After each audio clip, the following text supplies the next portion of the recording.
صباح الخير أصدقائي. اليوم بدنا نعمل مع بعض أكلة من المطبخ السوري، هي أكلة شيخ المحشي. هالأكلة بالذات بختلف طريقة طبخها من مدينة لمدينة بسوريا.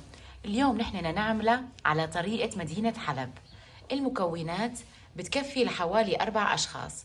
بدنا كيليين كوسة، بيكون حجمهم صغير هيك بهالحجم، ويكون حفرهم ما كتير. ربع كيلو لحمة ناعمة، رشة بقدونس حوالي 25 جرام، معلقة ملح ومعلقة بهار وربع معلقة فلفل أسود. هلأ بنجي للمرحلة الأولى اللي لازم نقلي فيها اللحمة. حطينا معلقة سمنة وشوية زيت مازولا، وبس دابوا منضيف اللحمة. هلأ حطينا اللحمة وقليناها، وبس بدي يتغير لونها شوي هلأ بنضيف الملح والبهار والفلفل الأسود،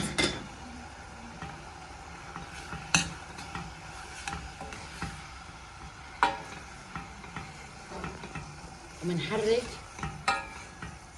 بشكل جيد، ونعيف اللحمة على النار حوالي 5 دقايق لبين ما تستوي. هلا بعد ما قلينا اللحمة وحطينا لها البهارات وبردناها، بنضيف عليها البقدونس بعد ما نكون غسلناه بشكل جيد، ومنحركه ومنجهزه مشان نحشي فيه شيخ المحشي. أصدقائي هلأ بنجي لمرحلة حشي الكوسة. هي اللحمة بعد ما بردت وحطينا مع البقدونس، وهي الكوسة جهزناه. هلأ في ناس بتقلي الكوسة بعدين بتحشيه باللحمة، وفي ناس بتحشيه باللحمة وبعدها بتقلي الكوسة. أنا رح أحشيه أول لأنه هيك بتكون الطريقة أسهل، وبعدين رح أقليه حسب الرغبة. أول شي بنجيب الكوساي وبنحشيها لحمة بهالطريقة. لازم نعبيها لحمة كلها تمام، هيك لازم تكون للأخير. منصفهم على طرف ومنجهزهم مشان نقليهم. وهلأ بدنا نجي لمرحلة قلي الكوسة.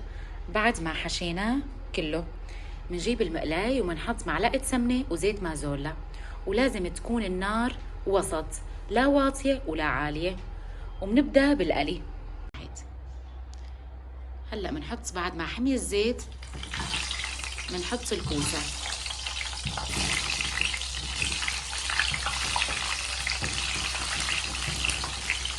منحط هيك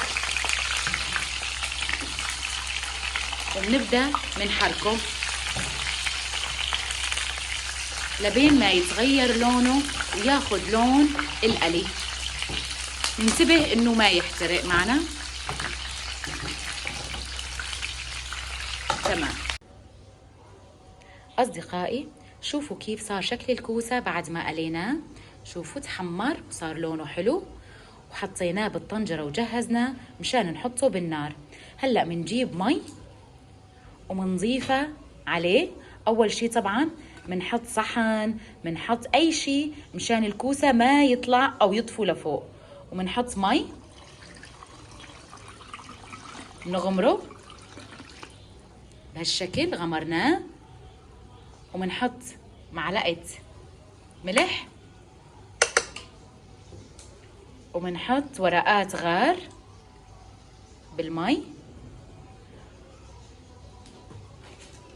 وإذا ما كان انغمر مي منضيفه. لازم الكوسة ينغمر. شوفوا شلون مع الصحن، هذا الصحن مشان الكوسة ما يتحرك. ومنحطه على النار ومنغطيه، وبس غلى منوطي عليه ومنعيفه حوالي من 3/4 ساعة للساعة. أصدقائي شوفوا شيخ المحشي بعد ما استوى وحطيناه بالصحن.